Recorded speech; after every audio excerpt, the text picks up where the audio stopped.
If you're okay with keeping the 5, 6, and 7. Is that 5? The 30 minutes is fine.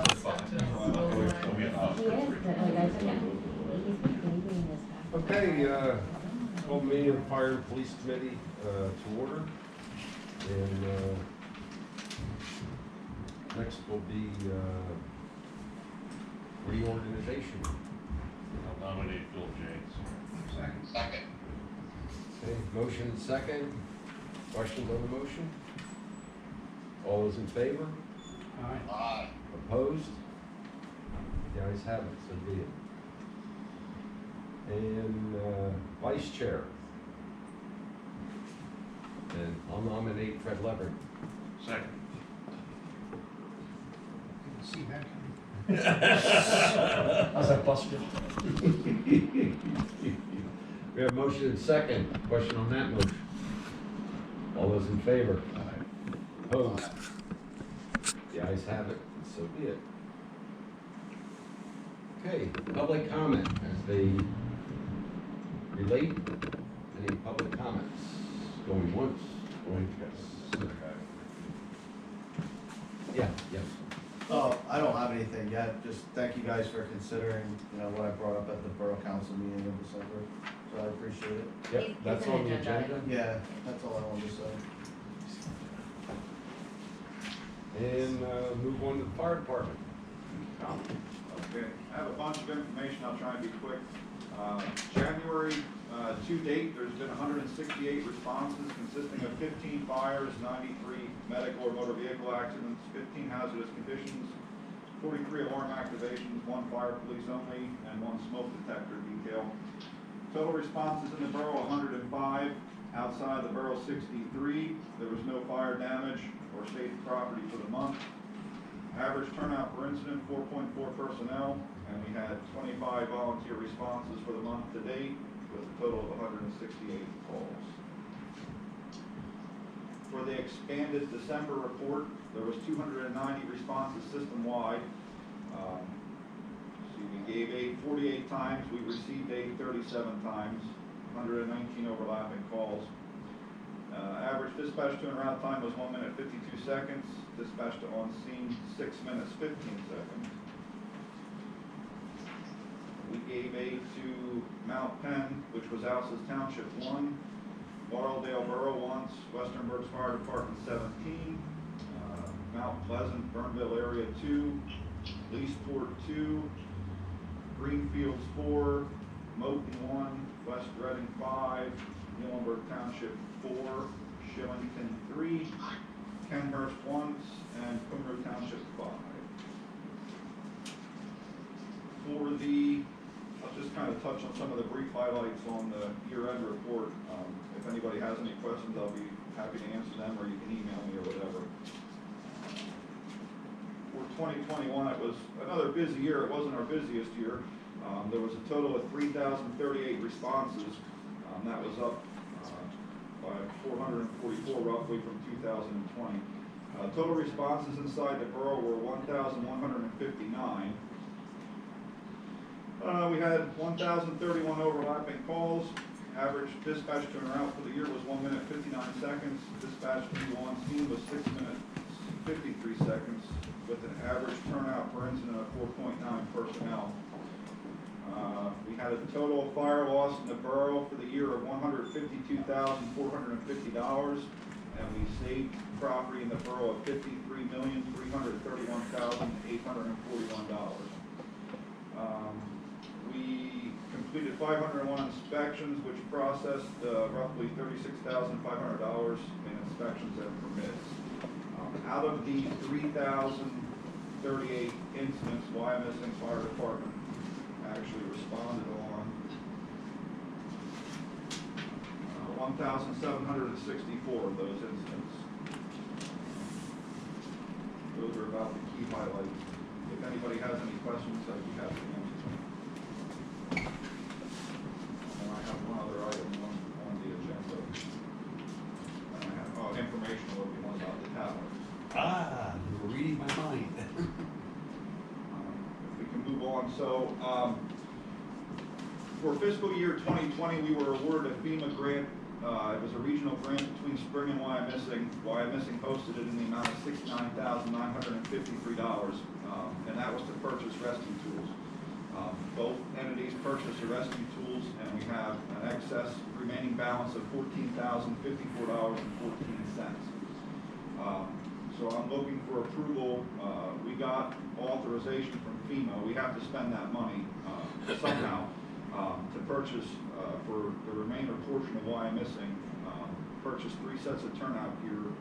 Total cost would be $12,701.34. That payout would be 90% FEMA funded, so FEMA will pay $11,431.21, and the borough will be responsible for 10% of that, which would be $1,270.13. And working with Phyllis diligently, I think we got our grant stuff somewhat aligned out better for 2022. So looking for authorization. I don't know, ultimately to spend $12,701.34, but out of that, the borough would only be paying $1,270.13. Do we already have those funds, or? is No, that I something just to apply submitted for? once we order it and I get the invoice, I have to submit it to FEMA, and then they'll cut the money loose to us or whatever, and I have to show them. Could we buy that from out of relief money? Well, I know we can. Well, we could, but I get a lot of flack there if it's for the career staff, because these sets are for the career staff versus volunteer. Now, I did get some good strides this year with relief. They're going to be purchasing ear dryer to the tune of $5,000, which would ultimately be for everybody, and 9 sets of dry suits, which will have 3 on each piece of apparatus or whatever that anybody can use or whatever. So the relief is very funny with the president. So like I really have to kind of, everything that we would buy, I wouldn't buy solely for the career staff. We don't do that up in Spring either. So for the career staff, the money either for gear comes out of grants or out of my general budget. But the equipment for the trucks, I always try and get the relief to purchase, because ultimately it's Spring money. And that's somewhat been working, but we've been really successful with grants so far that there's not a whole lot of stuff that we want for down there. But again, I have to spend this money, this FEMA money for, and that's one of the items that we can spend with the NFPA standard of turnout gear only being good for 10 years. It still, this is Fred Vogel, it still sounds like you still have some of the grant money left over even after you buy that stuff, right? Yep, we're gonna have $2,622.93, which will be allocated to Spring. That's also gonna purchase PPE, that's gonna be particulate hoods, Nomex hoods that they wear over their heads. Okay. And Joe, do you have that money to match? Yeah, we have it, I just don't know where it is in the budget. I'm sure it's in there someplace. Yeah, we had Okay. fine-tuned that, so that Yeah. 10% of that match. Yeah, or whatever. so it's in the budget. My I'll only, make a motion. Fred, hang on a minute on that, please. My only, the reason I asked that question, I'm catching it from both sides, as you know. And, relief is sitting with, $500,000+. right, $500,000. And, There's some great rehab equipment that we could use. Fire scene rehab. I mean, to the reliefs, they replaced all of our air packs, and last year they actually replaced an additional, I think it was 15 or 16 cylinders. That was at a pretty substantial tune. I mean, I'm trying to work with the president, so I'm trying to get that caveat out there, but a lot of stuff, we get flack. I mean, obviously you hear it at the meeting and stuff like that, because we really only have one volunteer on the fire side besides fire police. It's predominantly where our volunteers are. because, well, you know what they're considering doing, they're researching disbanding the Relief Association. The fire company I could see disbanding, because, I mean, it really doesn't serve a function. The relief, I don't know why they would want to do that, when there's money allocated there to use stuff. Because another thing, they pay for all the servicing of the air packs, they pay for the compressor. The compressor's on its last legs, that's looking to possibly be replaced. You're looking at about $60,000 to replace that, which we could get out of that. But the downfall is that the Relief Association would fold up. I don't know what happens with the annual money yearly. but what they would have, they would either have to donate or it would have to get turned over to the borough for the pensions or whatever, Well, it can't get turned over to the borough. okay. This, the latest thing I heard about that is, you return it to the state, which I know they don't wanna do. We can give it to our closest supporters, you know, which you're saying West Reading. And I forget what the third thing is, but I know Gary Rhodes was gonna contact the state attorney general's office and to get verbatim, you know. But they really only need to meet quarterly, you know, I know that's, I know. and get people to actually serve in those positions, because you need a president, a vice president, a secretary, and a treasurer, you need 4 positions or whatever for those to fill. I don't know how the law states, I don't think a career person can fill any of those positions or whatever, so you would still need some, you know, some volunteer people to manage that or whatever. Okay. I'm just saying, I'd like to use, but maybe we should just hold off until we see what the hell's going on with that. Right. I mean, I'm certainly not in favor of disbanding the Relief Right. Association, not with that kind of money.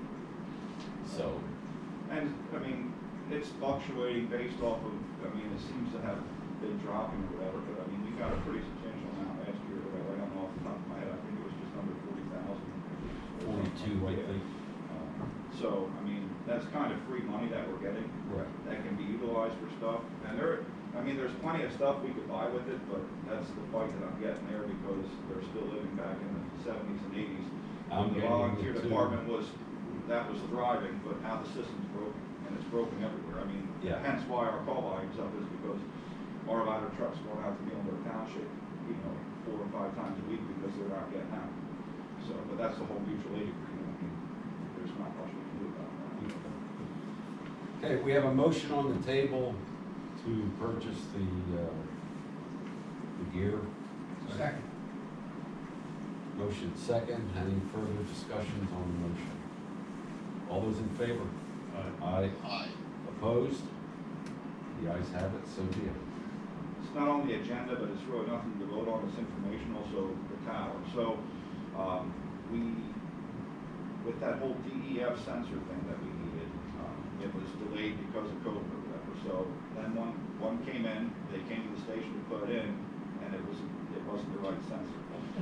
So they talked to Seagrave, and then they came back out, because they were gonna have to rewire it, and they said they couldn't do it, that it needed to go into the shop to be done. So we took it up to Kenny, they started looking at it, and they said, it's not gonna work. The reason it won't work is because ours is, well, it's a 2013 truck, so our gauges are analog, and I guess all they make now is digital. So this DEF sensor is relative to digital gauges.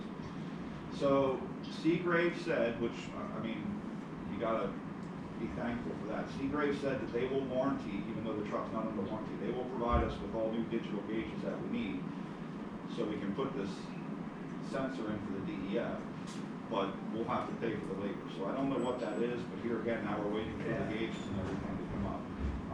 At the end of the day, I mean, ultimately, really, before we're gonna be able to sell it, it needs to be,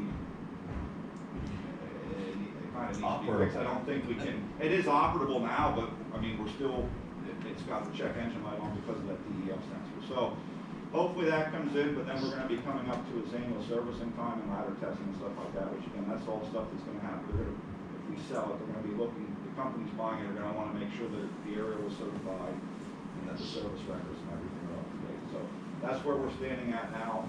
We're waiting for Seagrave to ship all those, digital gauges, and then they're gonna put that new sensor in. So they're shipping the gauges, but they haven't given us an installation cost.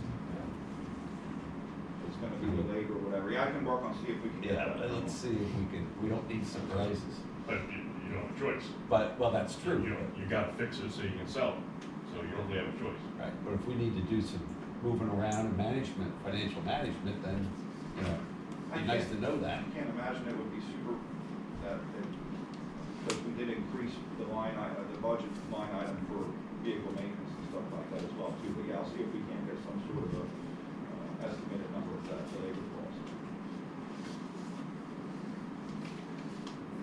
Okay. Anything else? If you get that before Thursday, you send it out, Michelle can send it out to the finance meeting. Okay, all right, I'll see what I can do. I'll get on the phone as soon as I get out of here. Anything else, Kyle? No, that's all I have. Any other questions for Kyle? Good report, thank you. Tony? You have our monthly report for December, the 259 service. We actually had 3,173 calls for service for the total year. During the report years coming out, I was waiting for the coroner to send me out some information on our overdoses and deaths and all that. We finally got that, so that will be coming out hopefully in the next 2 weeks.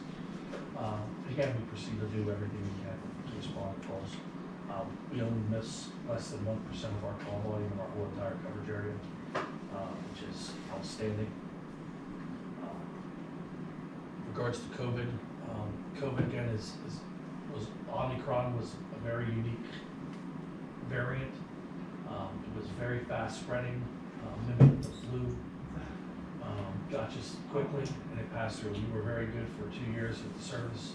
But Omicron hit us hard. We had about a total of 12 medics and EMTs that actually got it, including me and our deputy chief. But it's just fascinating and goes away. What was your personal experience with it? So I had a headache, I had severe fatigue, and I had some nausea. That's all.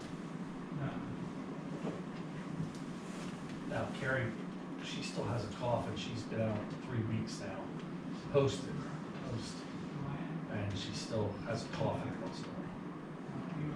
I would have thought because of my lung problems I would have done it, but I literally slept 18 hours a day easily.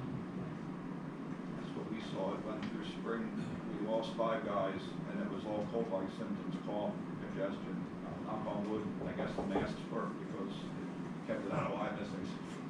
Knock on wood. Everything kind of hit through spring. Is the disinfectant spray, does that work against this also? Works against all of it, but I mean, it's so fast spreading. I mean, this is, as variants go, as our doctors have told us on our calls, and John's on our calls, we have a police chief meeting call every Wednesday. And the docs say, you know, again, as the variants go down, it gets less and less and less and less. So hopefully we're seeing Once and for all. well, I think we're gonna live with this forever, but I think the death rate and people are, it's just like the flu. It's gonna be the next flu. That's what Brian said, basically. This is the next flu. In regards to the building updates, well, we met with the project manager today, and they are moving in Wednesday, and we'll put the temporary heat and temporary lighting in, and are going full bore starting Monday. It's a 180-day build, so. Oh, good. I guess. One note of thought on that is, no one thought that, because there was anything in the building, everyone thought everything was turned off and shut off. Someone never turned the water off. So, one of my captains went in the other day to take some pictures of our generator. 'Cause that's the only thing that we're still fighting to get covered. It's a $60,000 repair, flip out. And he opened the door and got hit by a good 8-10 inches of water coming out the door. And then the water meter. It's very good. So, nope. But they don't have to pay for the water. Fire department failed to burn the building down. Saved it. Look on the bright side, at least you are getting a generator now. No. By the way, the generator, built 1939. Hasn't been there that long. Nope. Oh. 62, like 62. The generator's from an old World War whatever surplus from 1939. Well, Brett probably found that someplace. I have no idea, but it's there. Wow. What was the date of the fire? We're coming up on a 1-year anniversary on the 18th. February, I thought it was No, it was February. It was still going. Yeah. 1939. No, it was like this cold out. Yes, it was. I don't have anything else. Any other questions for Tony? I have a picture. Let you know, go off the chief for his.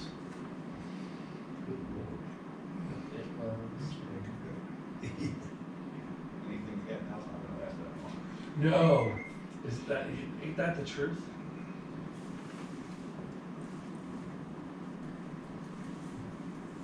You move on, the chief, I'll figure it out, but I find it there. Okay, thank you, Tony, and we'll move on. John? Okay, well, a couple of things. First is the PennDOT request for contracted police traffic control on 222 as they start to do the work. I believe it was brought up at personnel first, because it was my recollection that this was requested in the past and council didn't want us to do it anymore for reasons of pension. And so that's why we brought up the personnel, and I believe personnel asked for it to be brought up here at the fire and police committee. I think it went to finance. and Finance, sorry. kicked it back to. Finance, I'm sorry. The finance said no based on your recommendation, but wanted it reviewed by fire and police. Right. So what they're looking for is, as they're doing the work up on the highway, for police presence to conduct the traffic control, still put them down. Again, it's gonna require all overtime, it's gonna be a couple months worth of work, the way it looks like. So, the question would be, is this something that the fire and police committee would want our officers doing at this time? First, There's gonna have to be some, if it would be some kind of, if this was something that we're gonna do, we're gonna have to have some kind of contingencies with them where if I can't get somebody to fill it, is this gonna be an ordered in type of assignment, or are they gonna have to make do with something else on those days? Or, you know, Can we do? you know, Can we sit in the car and watch Netflix for a couple hours just with the lights on? We'll gladly do that for overtime pay. That's got the pension. so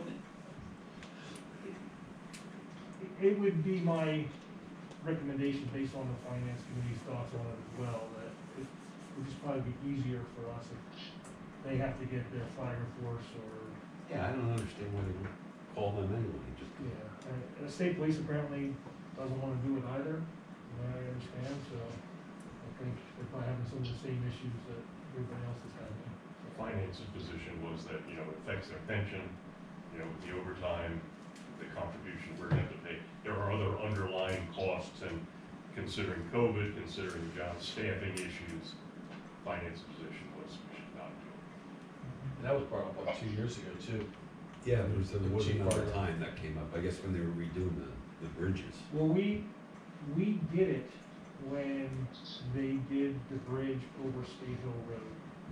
And then when they did the bridge over Penn Avenue is when the discussions must have occurred.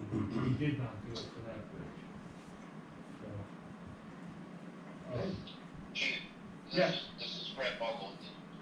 I was just gonna ask what you were saying. Is this something we've done in the past, that type of cooperation is expected, or? we did it in the past, like I said, one time, and then when they moved to the next phase of the construction up there, we did not do it. Okay. So I believe at the time that they got a flagger force or something like that out there to sit and try to slow things down. Yeah, okay, thank you. So, based upon the chief's recommended, that, I'll make a motion with the chief recommend. you're making a motion to deny? Yes, Okay. We have a based mo, on what you're saying, what the chief said. we have a motion to deny PennDOT's request. Second. And we have a second. Question on the motion. All those in favor of denying PennDOT's request, say aye. Aye. Opposed? PennDOT's request is denied. Okay. Okay, the next was, on the agenda is a crosswalk request by Mr. Herb Lovett, who is the gentleman sitting back here. He came to council meeting, I believe it was in December, and was talking about some of the traffic issues that we have in the area of the Wyomissing Hills Pool. And he was requesting that a crosswalk perhaps be put in the area of Deborah and Winger, so be to the right of that stop sign. With the laser pointer, What's that? with the laser. Well, can you just switch the picture out? Yeah, that's Valley Road there. Do you have the So, proposed? right in here. I can pull it from the council packet. Yeah, that's where I got it from. Yeah, the drone shot. So I went out and I took photographs of the area right there. And you can see it if you zoom in on it, on the picture that I have looking down valley towards the park. We have a crosswalk at that location already.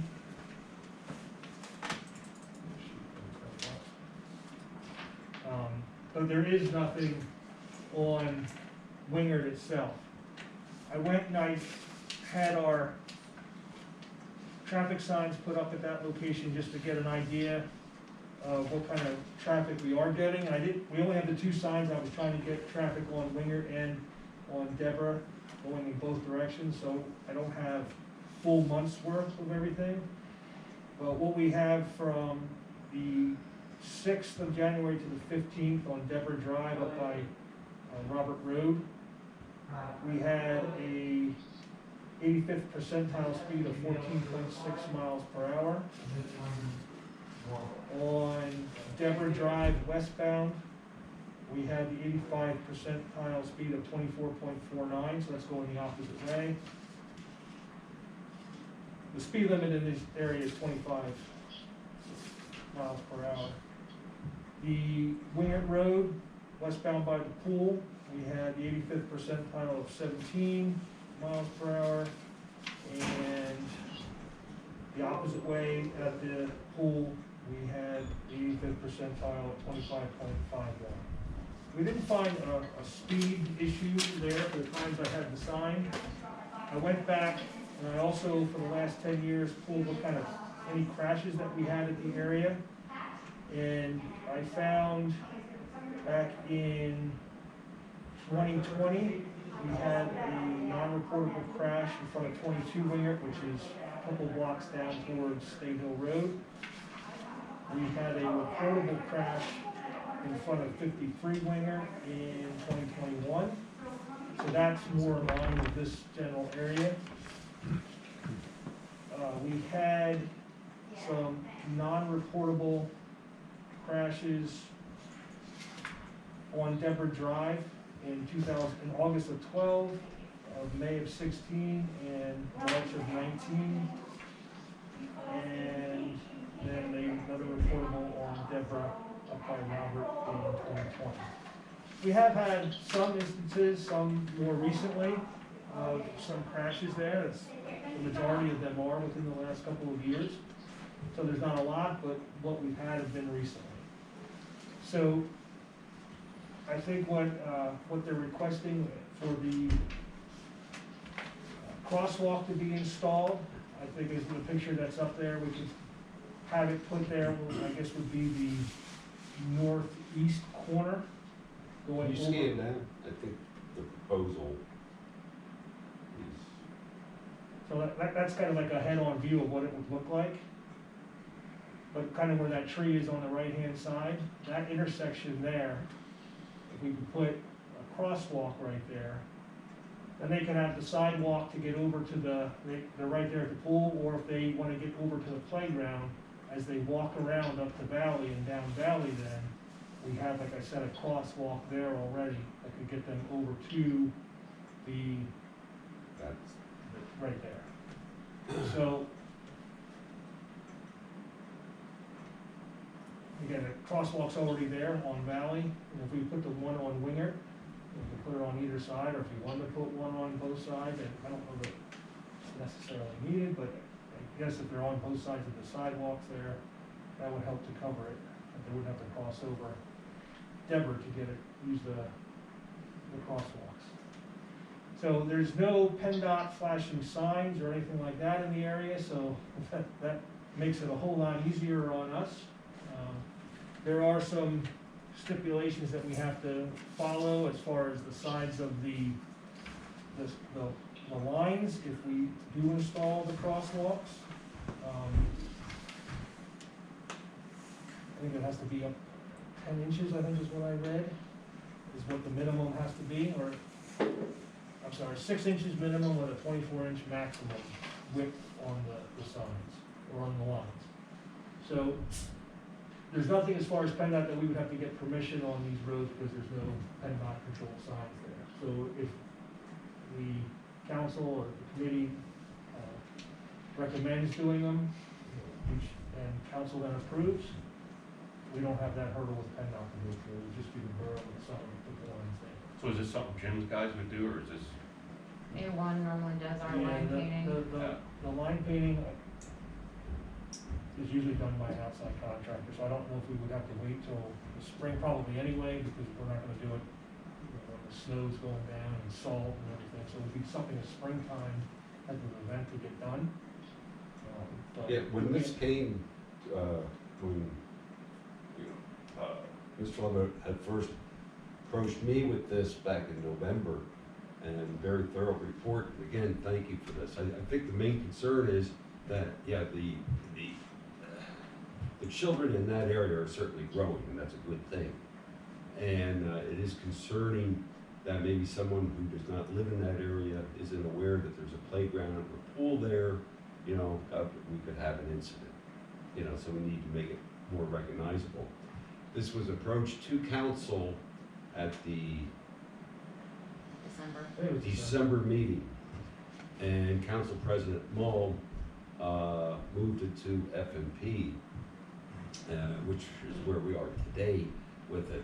I would think, based on our actions, it would go to infrastructure, You could, too. or can we just go to council with it? I think you could just go to council. You know, I hate to keep this going in a, you know, let's get through the red tape. May I just ask one question? Chief, is there any reason not to do this? I don't see a reason not to, that's why That's it's, the way it seems. without having PennDOT hurdles to get through, it makes it very easy. Like I said, I don't think we have a speed problem through there, at least with what the data I was collected as we moved the signs around. We were on the various streets there for a few days with each so we can get all the directions, but I don't, there is a park right here, the pool. I think it's in our best interest to try to make it, you know, as safe Safer. as possible. So, I'll, yeah. I'll move that we go forward with installing the crosswalk. We have a motion, and I will second that motion. I'd like to ask a question. Sure. Chief, is there street signage that would be part of the crosswalk indicating there's a crosswalk Not, ahead, or a change of speed limit down from 25 to 15 or 10 or something like that? well, we're not proposing any kind of reduction in speed, but as far as the crosswalk goes, we don't typically have signs anywhere that says crosswalks ahead. So I don't think that we would need to do that in this case. I would suggest that perhaps we do what we're proposing here and then look to see how things go over the summer and, well, spring and summer as the kids are out and about playing over there, and see what, if any, issues arise, and if there's anything else we have to do to handle those issues. But I guess what I'm saying is the mere presence of a crosswalk you're suggesting will help the situation, because people will be more attentive and perhaps drive even And slower. it gives the kids and anybody else, any pedestrians over there, a known area in which to cross the streets. They're not just crossing in the middle of the roads and that type of thing, so we're kind of trying to direct the people to be in certain locations. It's just more pedestrian driven than, Right, it's for pedestrian safety, yes. right, okay. I got you. So you have to put ramps in as well, or just the crosswalk painting?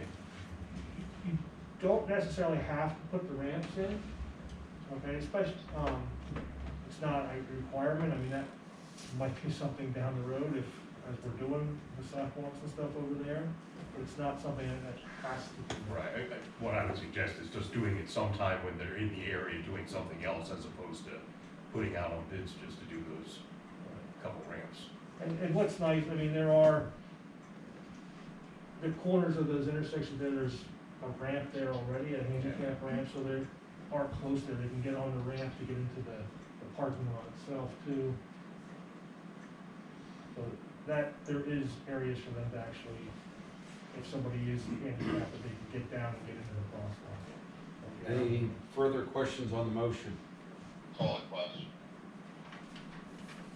I didn't hear you, Fred. Go ahead, call the question. Okay. I'm asking for it. We have a motion and a second.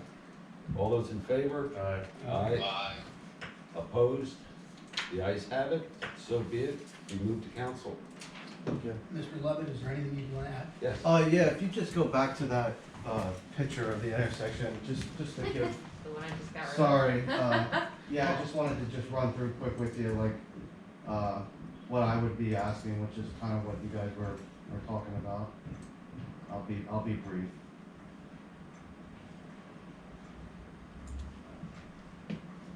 Page before that.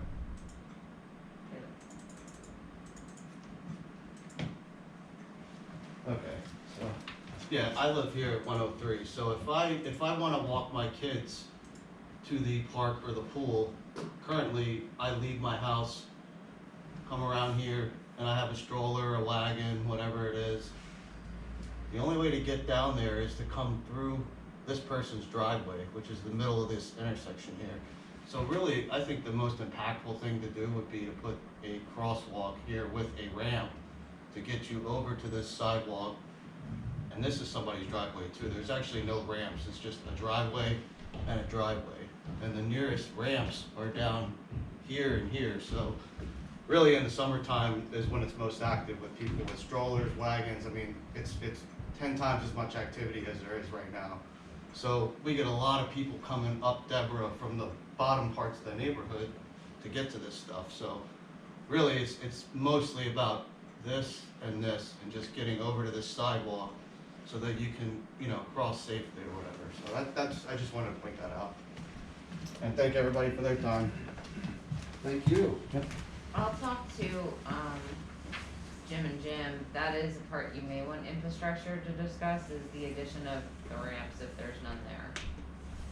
And I mean, we could throw that into whatever our street project is this year, just an add-on alternate.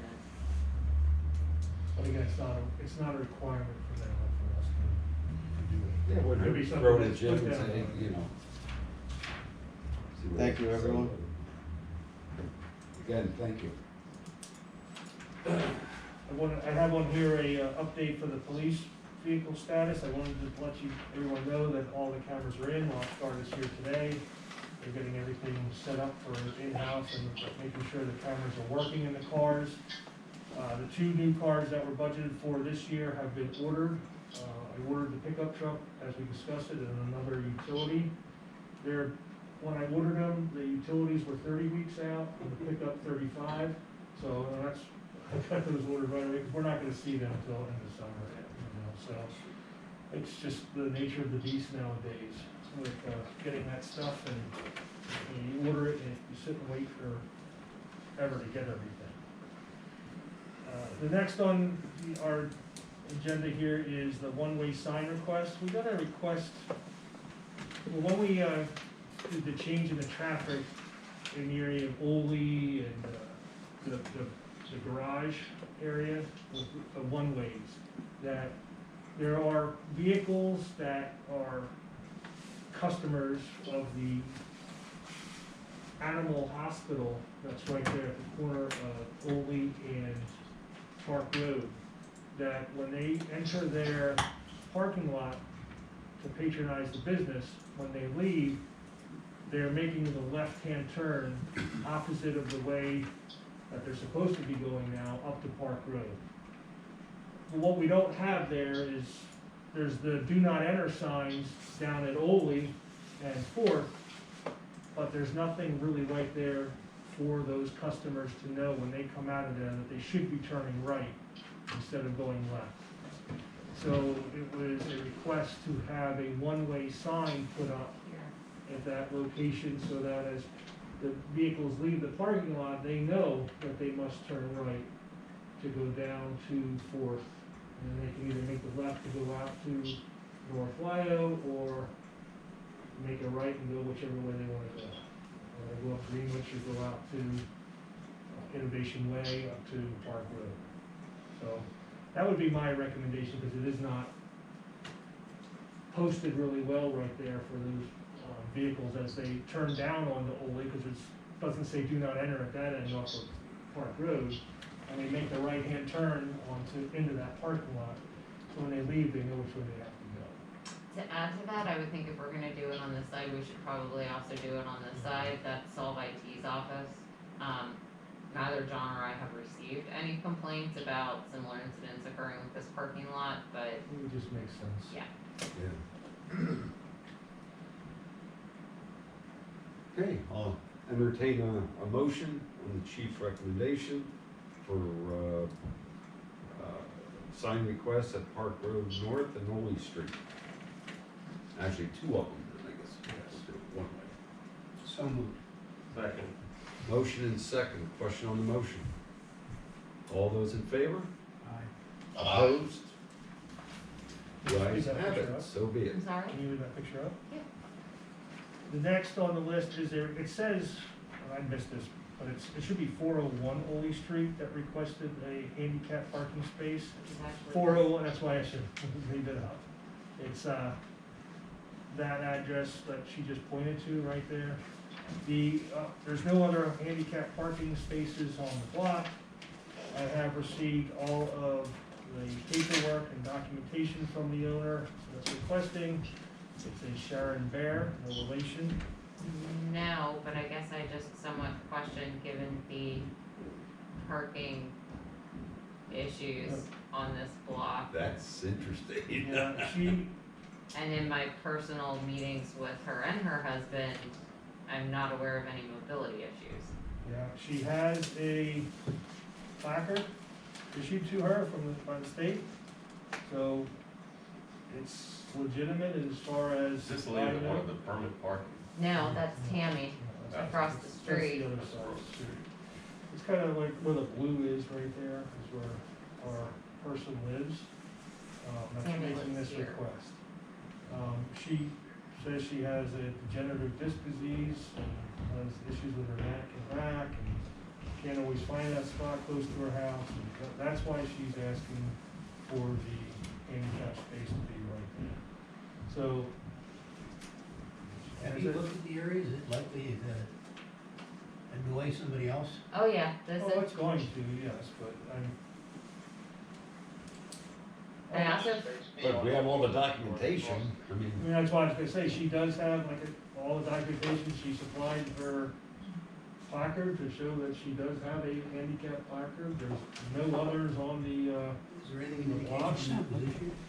That's not show as, that's not part of the teach, right? so that's what John's saying, the address was incorrect. It shouldn't have been 518, it should have been 401. 26. Oh, So okay. it's, I think they're good for 3. So she just got it recently. As I suspected. So, So just to give you an idea of the current temperature of this neighborhood, I got several text messages on Saturday that this project shoveled all of their sidewalk other than the ADA ramp directly in front of it. So I mean, that's, if this gets approved, yes, I do expect you are going to hear some public comment either at this meeting or a future council meeting. And I'm not saying that's a reason not to approve it, I'm just informing you, there is a neighbor dispute going on in that area right now. I don't know how you not approve it based on if they comply with all the regulations, they've supplied all the data. I don't know how you can not approve. Well, isn't there some discretion involved, Chief? well, the past has been, council will only allow one of these signs in a block. And as I said, there are none in this block as it is now. So that is really the only stipulation, as long as people have had you know, the parking requirements that they need for the handicap, that it's been issued. So, And it's not specifically reserved for her, it's right, no, anyone, it's anyone who has any a. handicap registered vehicle or placarded vehicle can use it. It's not designated for that person and that person alone, but whoever parks there is going to need to have that handicap registration or placard, or it's a violation of the vehicle code. Chief, I didn't hear this question before, I think. Is this space, because this is a corner plot, is this space going to be on Oley Street or North Fourth? Only, there's no parking on North Fourth now in this area because of the, Either side. correct. There's only Okay, 5 spaces between Olney and Greenwich that are allowed to be parked at on Fourth now. Okay. Gotcha. Okay. Entertain a motion for the committee. Also move. We have a motion, second, Can, before we vote, can we give a conditional approval or something to see what happens in the next? You mean how much fighting there's gonna be? But I mean- Maybe we're guessing that there's gonna be an issue and there won't be. Well, I don't know if there would be any basis to revoke the approval on the basis of the neighbor objection. I don't think that's a relevant factor in the determination. It's really the driver's condition, which is the basis of the approval, and not how it affects the neighbor. And the state issued the thing, so therefore. Right, and, but we do have some kind of a review process, and I don't know if you recall, is there a time period after which we like double check whether the driver is still has the placard or something like that? And maybe that's not a formal requirement for a review, but I think in the past we've talked about periodically checking whether there's a handicapped driver on a block, you know, after these things have been up for some I know period there's of time. no, I don't believe there's anything formal, but I know we just submitted one, and the address is escaping me. I told Jim that they're not there any longer to, they could pull the sign. at one point they were being done annually. I'm Yeah, not but this sure if is- they still are. Chief showed it to me, it's what's 26 or Yeah, I mean, this is good till 2026, this one, so. Yeah, but that's the state's approval. I think, you know, it's up to us to establish our own rules for how we carry out the program. And, again, I don't have the ordinance in front of me, but I thought that in the past, we had periodically checked to see if people were still eligible. I really, really hate bringing this up, but this public agenda went out with the wrong address on it. Had the correct address been published publicly, would someone else on that block have had the opportunity to come to the meeting to object? Good point. Hypothetically, yes.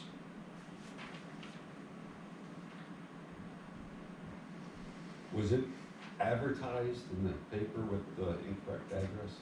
But we don't We don't advertise have the those agenda. agendas. They're posted. That's right, that's what it's supposed to. But to play devil's advocate, if this committee makes any type of recommendation, it'll be part of the council agenda that is posted on our website. True. And it is possible to amend agendas, and if an agenda is amended, then the amended agenda gets posted after the meeting. It's within 24 hours, it has to be on the website. And to that point, we're not really approving it, we're making a recommendation to council. Correct. That's So, correct. yeah, okay, With the corrected address. right, okay. Do we have to, does that need a motion to correct the agenda list? It would be appropriate to consider that. I'll make that motion. To amend the agenda with the correct address. Yes, sir. Okay. I'll second that. Motion and second to approve this with the to approve the change in the agenda. Change in the agenda. All those in favor? Aye. Aye. Opposed? Yeah, we could ask if it was voted. Are there any public comments? It was just a question, if it wouldn't be wise at this situation to just inform the people on the block, just so that they know.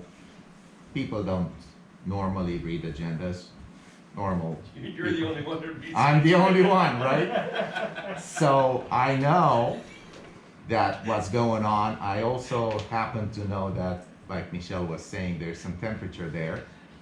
Well, I I think that's think- why I think as long as we do it the right way, Yeah, you know, I don't think we wanna go. And I stir up agree a with hornet's you, nest, absolutely. But at I the mean, same as time, long- I think we need to make sure. there is a We tag, don't have a there- question about it being done. We're not right. gonna do for them that we don't do for everybody else. We don't contact the blocks of everybody else. But we whoever. we just have to make sure we do it right. No, but along those lines, the person that requested the right turn only signs at the animal hospital is going to be directly impacted by this. So, I mean, we're gonna be reaching out to her anyways to say, F&P made a recommendation to council to put those signs up. I can hear now, oh, and you didn't think it was appropriate to tell me at the same time that they also talked about this? So, That's, Do we- that's your call, Michelle. Or I mean, We'll I take Five can call eighteen that to be person and removed just let her from know the- both of those things. if you're fine doing that, I'm fine doing that. I'm sure I will That get was- a phone call or She an email. likes Just taking care of it. without a. But on the plus side, We you're haven't proving had her a wrong, vote because on, What's that? I said you're proving her wrong, she didn't think you were gonna bring the sign request here, so. have we voted on it? No. I think they No, I don't just know. changed I'll it. give her a call and say Change, that. yeah. Lucky you. So now I guess it's a motion to recommend the council. Didn't have that. If she wants to talk to me, she's welcome to call Yeah, me. like I said, she will. Now, I'll entertain a motion for a handicap parking space at 401 Foley Street. Also moved. We have a motion Second, and a second this is recommend to council. to recommend to council. Further discussion on the motion? Hearing none, all those in favor? Aye. Aye. Opposed? The ayes have it, so be it. And I wanted to give the committee an update on the static license plate readers that I had talked about during the budget process. We had a meeting a week before Michelle left for her vacation with a representative of Plate Logic is the company that's going to install these cameras. We're looking at having these up by the end of April, beginning of May. One intersection that we are looking at covering is in the area of Crossing Drive and those ramps. One of the issues that we're gonna have there is that we're gonna need some permission from PennDOT. And that's gonna require some assistance from Michelle with getting PennDOT's approval to do what needs to be done there. They're supposed to be sending over some documents to Michelle for both her and I to sign. I finally got through to them before the meeting, and you haven't gotten it yet because they've been having some issues. I can give you this email, but they've had a couple issues with making contact with PennDOT, is basically what it comes down to. But I would be expecting that short. So that is still the time frame, end of April, beginning of May, that these cameras should be in place. Has PennDOT approved the placement of these cameras on PennDOT right away in other communities? Yes, they have basically templates to use, and they've dealt with the same individuals, and they know what is required. But it's just, there's some forms that we have to sign off on as the borough for this one location. My involvement with PennDOT would be limited to cutting through any potential red tape, should it come up when dealing with District 5. Who's gonna own the cameras?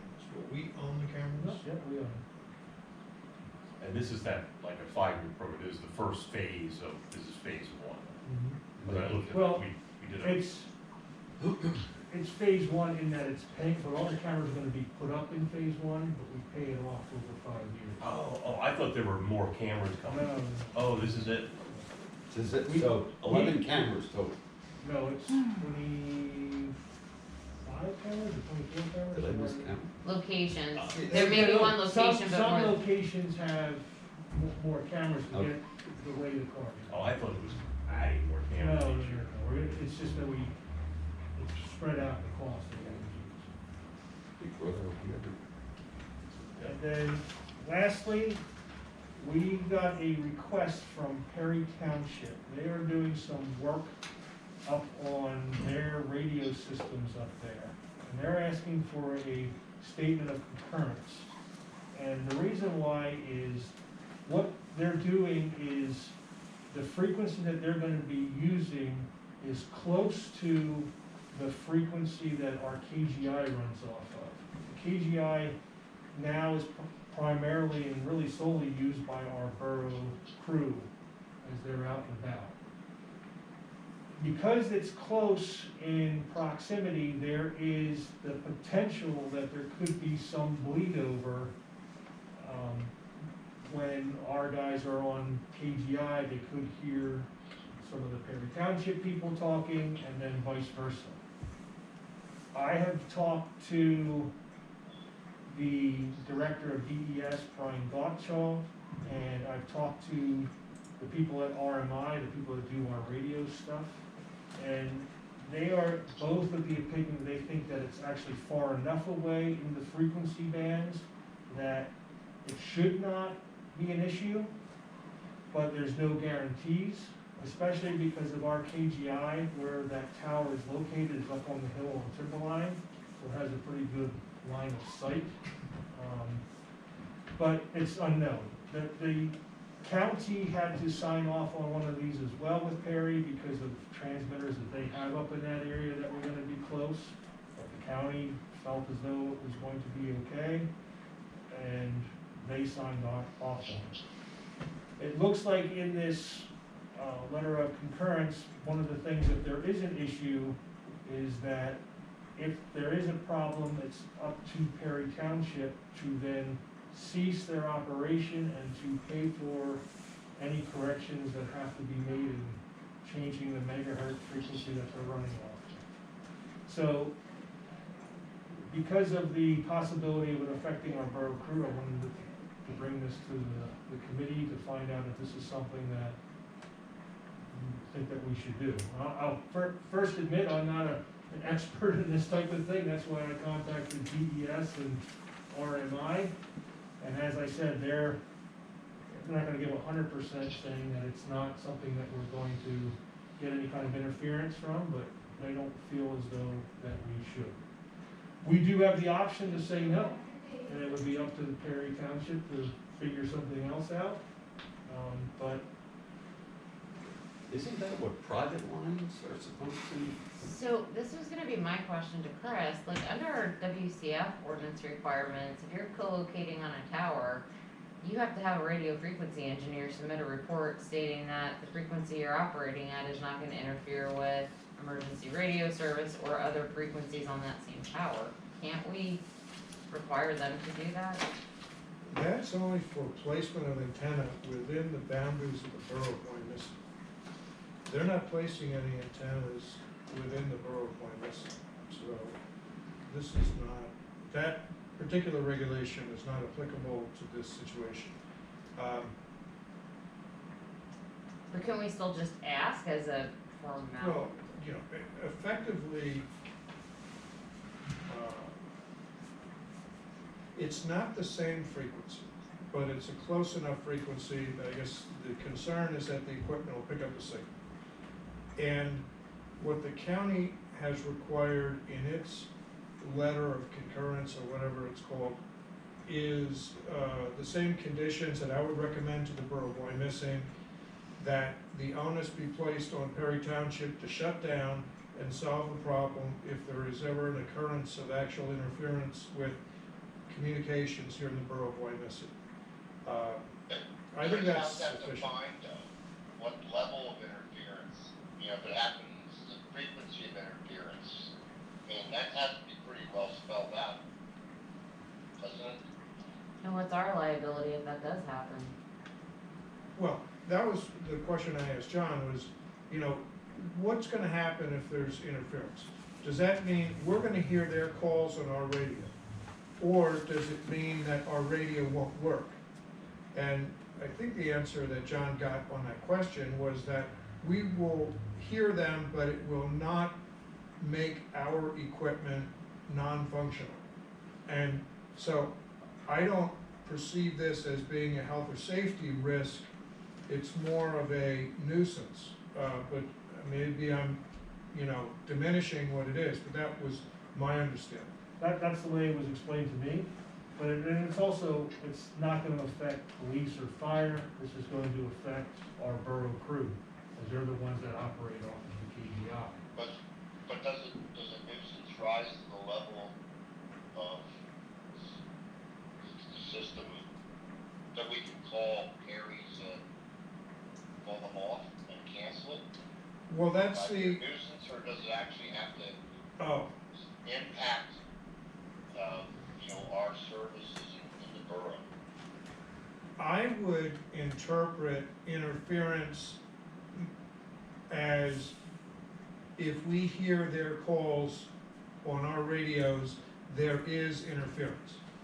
So I would not interpret interference as meaning disruption of our operations. I would interpret interference as being, we hear their calls, period. But can we add that to the letter of concurrence? I think we can provide clarification of what the meaning of our letter is. So it would be, adopting language similar to what's in the county letter, but then adding another sentence. Yeah, just defining it, I agree.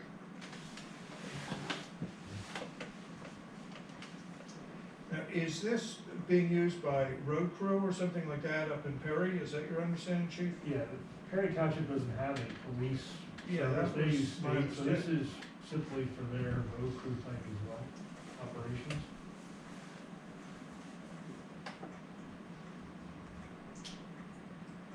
I'll make the motion that we approve it with the addition of the appropriate language, I'll second it. as discussed. Motion second, further discussion. Is this a letter that you're gonna come up with then, Chris? I think? Yeah, I can do Okay. All those in favor? Aye. Aye. Opposed? The ayes have it. This will draw up the letter. Chief, you said that they're doing the cameras in the cars, when's the body cams coming? That's all, All part of it? everything's being hooked up today. Oh, Um, good. We have WatchGuard here as well as, people from Lynx, making sure everything's working. So it's all being done at the same time? Yeah, tomorrow is, myself and the sergeants will be receiving training, takes about 2 hours. The afternoon, we're gonna have one group of officers go through their training, WatchGuard's doing all of that. And then on Wednesday, there are 3 classes scheduled with different officers. That's great. So by Thursday, we will be operating with the cat. Awesome. Okay, anything else for, Chief? Just, something you already know, one of our officers, Terry Nye, will be retiring as of, Wednesday. Her last day here is the 2nd, but she'll be on some vacation time and things like that for the 21st of March. Her last day officially here in the building will be Wednesday. on Wednesday. How long is she here? 28 years here, 94 to 2022. And I'm sorry to say that I was here when she started. She has a few years prior to being here as well, so she's well over 30 years in her law enforcement career. Anything else for the chief? And where are we at with replate and getting the new list, where's that? Well, I'm trying to prod the officer that says that that is eligible to retire in January 23. I just talked to him the other day about that. I'm trying to get him to really decide what he's doing, and I'd like to get a letter from him so that I can come to the council and say, okay, we do have somebody and I want to get this list going. There's still some things with civil service that have to get worked out yet with those changes that were discussed. That hasn't really happened yet either, so I wouldn't wanna do anything till that is done anyway. But I'll feel more comfortable if I know for sure that he's going, because I don't wanna go through the work of doing that test, but then he decides, oh, I'm gonna stay. You know, I'm gonna drop, and I'm gonna be here for a while, you know, so So he's not in the drop, what's that? he's not in the drop. No, he's eligible January of '23 to go into the drop. But he has made statements that he is just going to leave, but I don't have that official yet from him. I'm trying to get him to do that, so that I can better plan with what we're gonna do. But you do have another one that's in the drop that will go as soon as he finds something else. Yes, So that is two that you're down. yes, but what he was the finalist in, he didn't get. He wanted some other things apparently that they weren't willing to offer, so, but he still puts things out. Right. I just don't know when that's, Right. that could be any time. Right. Chief, just this is a side issue, but is there anything in the collective bargaining agreement for the police that they have to give you notice? No, No, Would you like there to be one? well, I'm not one that wants to sit here and tell everybody that I want you to, that you have to retire at this date. I think that's a personal decision that everybody has to make. I think that if there is something like that, it would have to be when they make that decision, that they have to put it in writing to the borough, but I don't wanna say that they have to make that decision on day one of their drop eligibility. I don't think that they're gonna agree to that anyway. Yeah, well, that's a whole other question, but at least 60 or 90 days notice wouldn't appear to be unreasonable, but it may not be a hill we die on. yeah, I think that's very tricky. I mean, because you're really asking the officers to give up a right with regard to the timing of their retirement, you know. So, I think that would be difficult to figure out a fair and reasonable rule, and also to get the officers to agree to it. I think both those things would be difficult. But ideally, it would be great to have prior notice. That's just what I'm trying to work on, just as relationship wise with them, you know, and hoping that I can convince them and, you know, get that thing.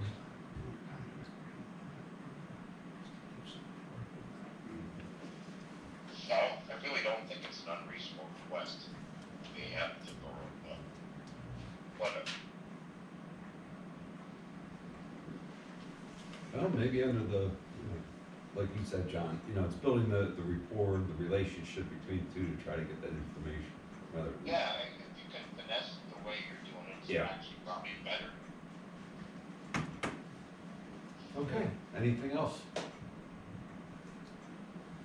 Okay, moving along, you'll notice we have a new thing on here, West Side Emergency Management. As you know, Tom Boucher is the director of that and is no longer a councilman. So, since we are dealing with public safety, I asked Tom if he would consider still attending these meetings as the director of the West Side Emergency Management Agency, and he accepted to do so. Currently, he's snowed in Massachusetts, but he did say, Colin, you could have his cookie. So I just wanted, he had nothing to report, and just as was brought up at council, I will be assuming the representative for the Borough of Wyomissing on the West Side Emergency Management Agency committee. Okay, moving on to old business. Do we have any old business? Do we have any new business? I do.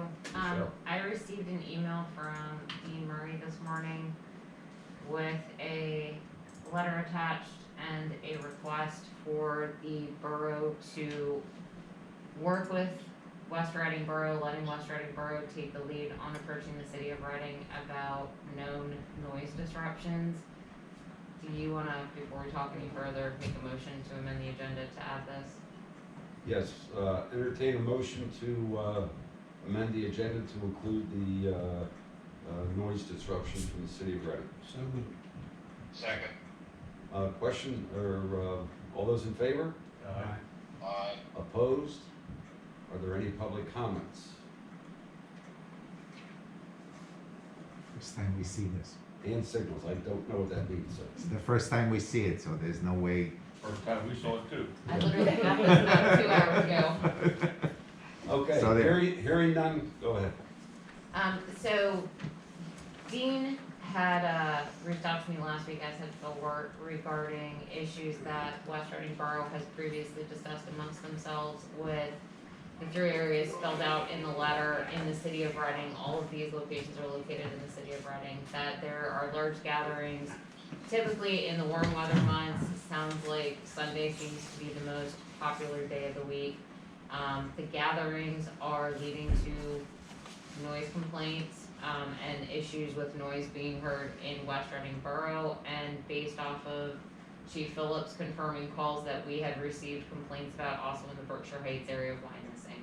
So what West Reading is asking is for the borough to sign in conjunction with West Reading's council and mayor this letter to be presented to the city of Reading, and let West Reading take the lead on dealing with the city in an attempt to curb and stop the noise disruptions.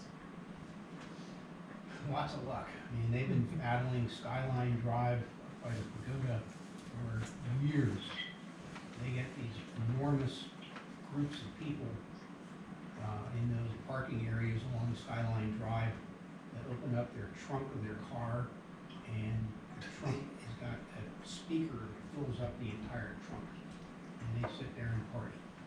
And people down in Hessian Camp and the northern tier across above North 13th Street complain about it constantly, and they've gone from hiring private security to then authorizing their police department to patrol, and thus far they've been unsuccessful in controlling it.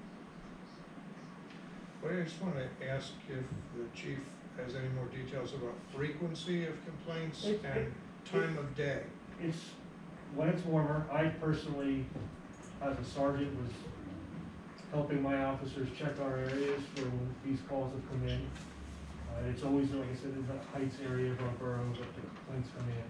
And it's coming across the river, so if you're going like Route 12, so it's somewhere in that section of the city that the noise is coming from, and it's music, is what it is. And, so it does happen. I haven't seen any reports come across in a little while, but again, hopefully it's the colder months now. But I expect when it warms up again, we'll hear it and we'll get calls about it. And the way we have always handled it, because it's coming from the city, we notify the city. So that's all we can do. I'm not sure where it comes from, it just, I'm doubtful, Echoing I'm across doubtful, the river? as I've indicated, I'm doubtful of success, but I think we should cooperate with West Reading. I agree. Yeah, we can certainly support them, support our neighbors, and, I'm sure the city already knows this, but at least if people say, well, what's Wyomissing? What are we gonna do about this? Our own residents, and say, well, here's what we have done, this is all we can do. Chief, does this stuff happen in the middle of the night? Does it happen in the afternoon? no, it's dark when it's happening. So it's probably 9, 10, 11 o'clock, like call area, because like I said, it's warmer, but it's dark, so that means it's later, it's dark later. Does it usually shut down by a certain time? Midnight 1, somewhere in that area.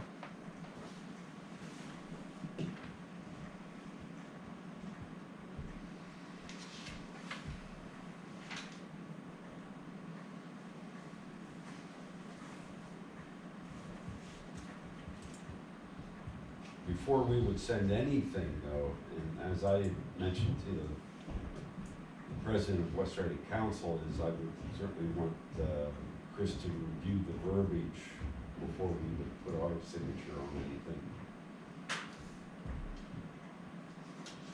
Also, there's reference to starting in May 2019. What happened in May 2019? That must be something that happened in West Reading. Well, 'cause, they're saying, starting in May 2019, these occurrences have been located at various sites. I mean, it's as if it wasn't an issue before May 2019, and that's sort of. I don't know if that's just when they started tracking it specifically. If I were to go in, I would have to run this as either disorderly or excessive noise for that district over there.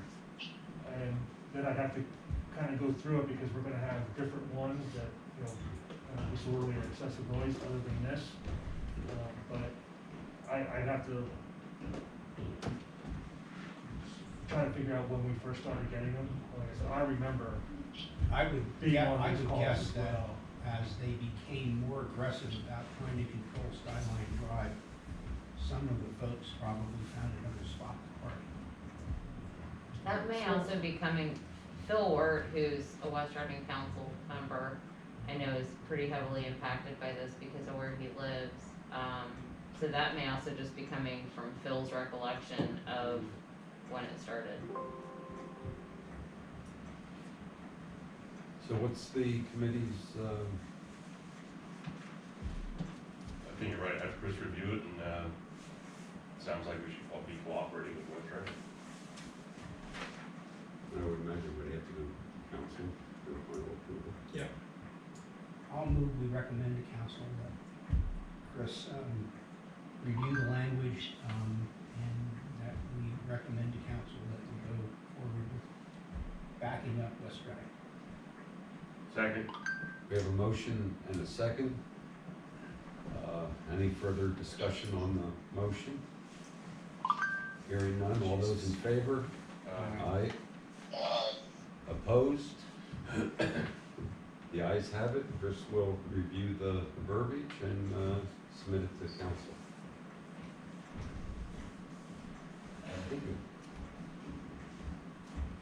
Anything further? Any other new business to be brought to the committee? Entertain a motion to adjourn. Motion? Second. Second, all those in favor? Aye. Opposed? The ayes have it. Thank you, everyone. Just like right here, 'cause I need to How are you? too. I think you should. Thank you, everybody. There's some good people in this room. It's Hey, nice to thank you see again. Thanks for all your work.